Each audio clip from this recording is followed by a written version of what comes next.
महायांत्रिक युग में सबसे बड़ी हानि क्या हुई? धर्म का पहला लक्षण मनुस्मृति में क्या है? नारद परिव्राजकोपनिषद में धर्म का पहला लक्षण क्या है? धृति, धैर्य।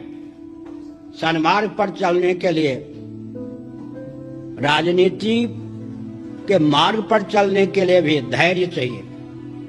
और महायांत्रिक युग का सबसे पहला लक्षण है धैर्य का विलोप।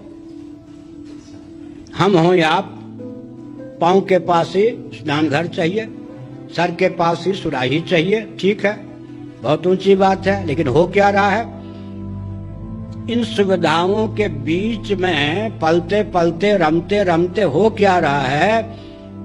सन्मार्ग पर चलने के लिए, स्वच्छ राजनीति के मार्ग पर चलने के लिए, स्वच्छ धर्मार्जन, धन के अर्जन करने के मार्ग पर चलने के लिए, न्याय पूर्वक धन कमाने के लिए, स्वस्थ क्रांति के लिए जिस प्रकार का धैर्य अपेक्षित है, उतना उन्नत धैर्य किसी के जीवन में रह सकता है? इसका मतलब मानव जीवन की अपूर्वता पर ही महायांत्रिक युग ने पानी फेर दिया।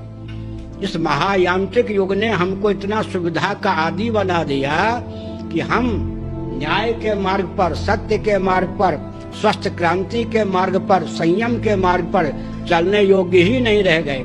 और बहुत ऊंची बात है, पंचदशीकार विद्यानंद स्वामी जी ने बताया, कैवल्य मोक्ष के लिए धैर्य की पराकाष्ठा चाहिए। वैकुंठ इत्यादि लोकों की प्राप्ति के लिए बहुत ऊंचा तप, त्याग, मरने के बाद वैकुंठ होगा ना, लेकिन स्वर्ग की प्राप्ति के लिए भी कम पूंजी पुण्य की नहीं चाहिए। छोड़ दीजिए स्वर्ग इत्यादि की बात, संयम पूर्वक अंतिम सांस तक आनंद पूर्वक जीवन बिताने के लिए भी बहुत संयम और धैर्य की आवश्यकता है।